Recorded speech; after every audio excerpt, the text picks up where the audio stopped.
अस्सलाम वालेकुम, कैसे हैं आप सब? उम्मीद है बिल्कुल ठीक ठाक होंगे। मैरीगोल्ड के फ्लावर्स बहुत खूबसूरत होते हैं और सर्दियों में हमें मैरीगोल्ड और पेटूनिया के फ्लावर्स हर जगह देखने को मिलते हैं। इस प्लांट के साइजेस भी बड़े अलग अलग होते हैं और जो कलर फ्लावर्स होते हैं उनके साइजेस भी डिफरेंट होते हैं। बड़ा जो प्लांट होता है उसके अंदर बड़े बड़े फ्लावर्स निकलते हैं और जो छोटे फ्लावर्स प्लांट्स होते हैं उनमें छोटे छोटे फ्लावर्स निकलते हैं। और इनमें जाफरी मैरीगोल्ड भी शामिल है और कलर्स भी आप देखिए बड़े प्यारे होते हैं। मैरीगोल्ड जो जाफरी मैरीगोल्ड है इनमें तो बहुत ही खूबसूरत, आप ये देखिए किस तरह के शेडेड भी निकलते हैं, कई शेड के होते हैं। तो ये प्लांट हम सीड के ज़रिए भी ग्रो करते हैं और नर्सरी से भी लेकर आते हैं। लेकिन अक्सर ऐसा होता है, बहुत सारे लोगों को ये बल्कि शिकायत है कि ये प्लांट जब हम लेकर आते हैं नर्सरी से तो उनमें जो फ्लावर्स होते हैं बस वही फ्लावर्स हमें देखने को मिलते हैं। कलियां हमारी अक्सर खिलती हैं, जो वहाँ से आते हैं उसमें खिलती हैं और बस बगैर खिले ही हमारा प्लांट जो है वो ख़राब होना शुरू हो जाता है और फिर सूख जाता है। तो क्या करें? तो चलिए आज मैं आपको बताती हूँ कुछ ऐसी बातें जो आप चेक कीजिएगा। आपके प्लांट्स जिनके ड्राई हो रहे हैं उनके साथ ये प्रॉब्लम ज़रूर हुई होगी, लेकिन क्योंकि पता नहीं आप लोगों को है इसीलिए आपके प्लांट सूख गए।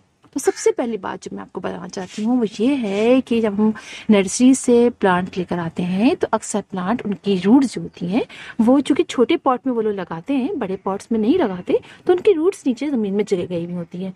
जब हम उनसे लेते हैं तो वो उसको खींच के निकाल के देते हैं, वहाँ से रूट जो है वो टूट जाती हैं और फिर जब घर लाके हम उनको रखते हैं तो पहले तो वो प्लांट्स थोड़े अर्से सही रहते हैं, लेकिन जब हम जिस जगह रखते हैं जैसे उनको डायरेक्ट सनलाइट पे रखते हैं तो हमारी छत वगैरह जो होती है वो गर्म हो जाती है और रूट्स चूंकि ओपन होती है तो उस वजह से भी ड्राई हो रही होती हैं। ऊपर से मतलब प्लांट्स हमारा ख़राब होने लगता है और दूसरी बात है कि धूप गर्मी भी लगती है, उनके रूट जलने लगती हैं, उस वजह से भी हमारे प्लांट जो है वो ख़राब होना शुरू हो जाते हैं।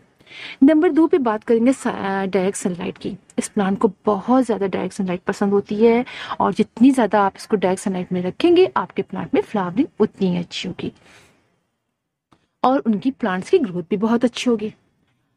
इस प्लांट को कम से कम दिन में 4 से 5 घंटे की डायरेक्ट सनलाइट तो मस्ट है, आपको देनी पड़ेगी। लेकिन आप ये ज़रूर कीजिए कि जब आप उनको डायरेक्ट सनलाइट में रखिए तो फिर पॉट का साइज़ भी आप चेक करके देखिए।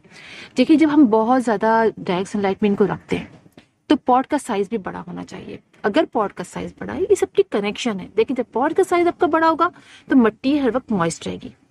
जब आपका पॉट जो है वो इतनी देर डायरेक्ट सनलाइट में रहेगा और तो मिट्टी उसकी ड्राई हो जाएगी, लिहाजा छोटा पॉट होगा तो जल्दी ड्राई होगी। लिहाजा जब आप इतनी देर उसको डायरेक्ट सनलाइट में रखेंगे तो आपने पानी का बहुत ख्याल रखना है।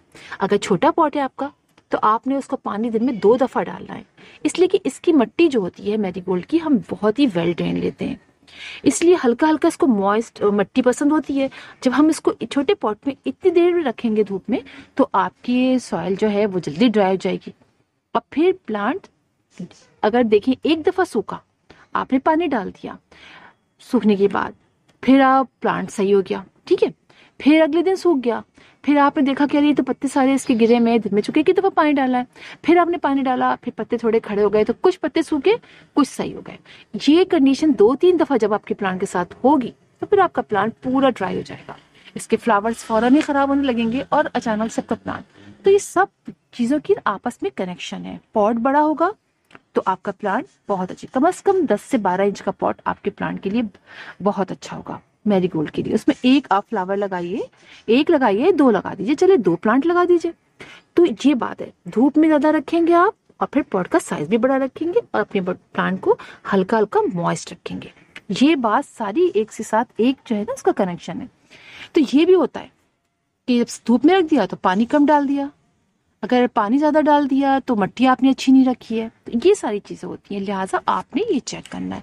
और जब इसको हम धूप में नहीं, कम धूप में रखते हैं ना, तो मैं आपको दिखाऊंगी अपना एक प्लांट जो नीचे रखा हुआ है। ये मैं रूफ टॉप पे अपने आई हुई हूँ, तो जो मैंने ऊपर अपना गार्डन अब डेवलप कर रही हूँ, रूफ टॉप गार्डन, तो उसमें मैंने रखा है। तो आप देखिए कि मैंने ऐसे वीडियो बनाई हुई है, तब इसमें इतनी कलियाँ नहीं थी, क्योंकि छोटा पॉट प्लांट था तो मैंने नीचे रखा हुआ था थोड़ी देर के लिए धूप में।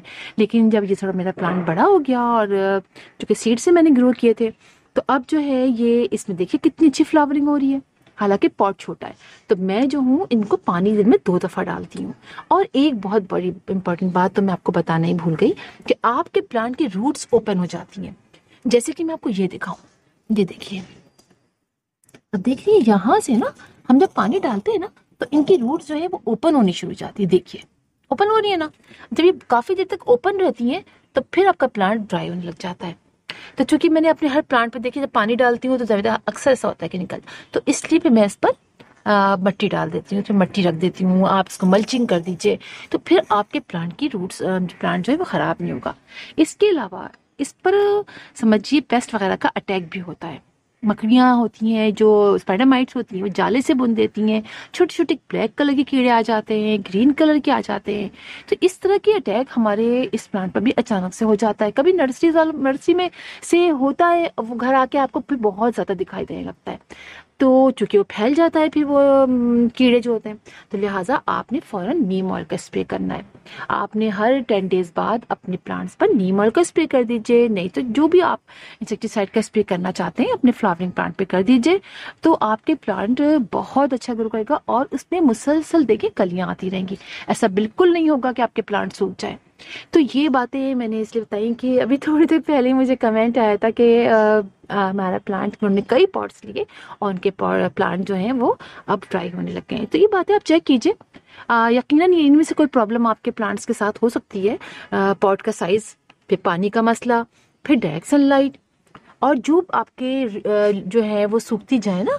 अच्छा, एक बहुत ही इंपॉर्टेंट बात और बताना भूल गई। जैसे ही आपका प्लांट जब आपने नर्सरी से लिया तो आपके प्लांट पे जब फ्लावर जैसे ही सूखे आप फौरन कट कीजिए। और देखिए कट कहाँ से कीजिए। अब देखिए जैसे कि मेरा ये सूख रहा है, कट कहाँ से कीजिए आप? कट जो है वो यहाँ से कीजिए, ऊपर से नहीं कर दीजिए, थोड़ा सा बिल्कुल जहाँ से ये फ्लावर निकला था आपने उसको वहां से कट करना है। देखा, ये कट करने से पता फायदा क्या होता है? कट करने से फायदा ये होता है कि फिर आपके दूसरी जो आपके फ्लावर्स होंगे ना उनको एनर्जी मिलेगी। वरना ये फ्लावर जो है ये इसमें एनर्जी जाती रहेगी और हमारा प्लांट समझेगा कि भाई फ्लावरिंग भी हो गई, अभी सीड भी बना रहा हूँ मैं, अब हमारा काम खत्म हो गया, और फिर वो सूख जाएगा। तो ये आपने नहीं करने देना। जैसे ही आपको लगे कि आपका कोई फ्लावर सूख रहा है, आप मतलब आप ड्राई होने की तरफ आ गया है, कई दिन हो गए खिले हुए, फौरन आप उसको कट कर दीजिए। तो आप देखेंगे कि दूसरी नई ब्रांचेस तेजी से निकलेंगी, दूसरे नए फ्लावर्स जो कलियां होंगी वो तेजी से निकलेंगी और आपका प्लांट दोबारा से उतने ही अच्छा होना शुरू हो जाएगा, दोबारा से उसमें हो जाएंगे। तो ये बात है। और पिंचिंग भी कर सकते हैं आप, इसकी पिंचिंग करते रहिए। पिंचिंग करने से भी ये होगा, जैसे कोई खाली ब्रांच आपको जैसे ये दिख रही है तो अभी आप देख रहे हैं कि इतने सारे फ्लावर्स खिले हुए हैं, आपने ऐसे पिंच कर दिया तो वो वहां से फिर आपके इतने सारे मजीद 2-3 ब्रांचेस निकल आएंगी। तो आप जैसे जैसे करते जाएंगे आपके फ्लावर जो हैं वो बूस्ट करते चले जाएंगे, ज़्यादा होते चले जाएंगे, प्लांट जो हो बहुत अच्छा होगा, बहुत अच्छी फ्लावरिंग होगी। मेरे जो प्लांट्स हैं इनमें मुसलसल फ्लावरिंग हो रही है। मैं कर यही रही हूँ कि मैं फ़ौरन इनको कट कर देती हूँ। उससे यही फ़ायदा होता है कि हमारा प्लांट जो है उसमें वो समझता है कि बस अभी हमें अभी और फ्लावरिंग करनी है, तो वो और फ्लावरिंग करता है। तो फिर इंशाल्लाह आप लोगों से मुलाकात होगी किसी और वीडियो में किसी और टॉपिक के साथ। तब तक के लिए अल्लाह हाफिज़।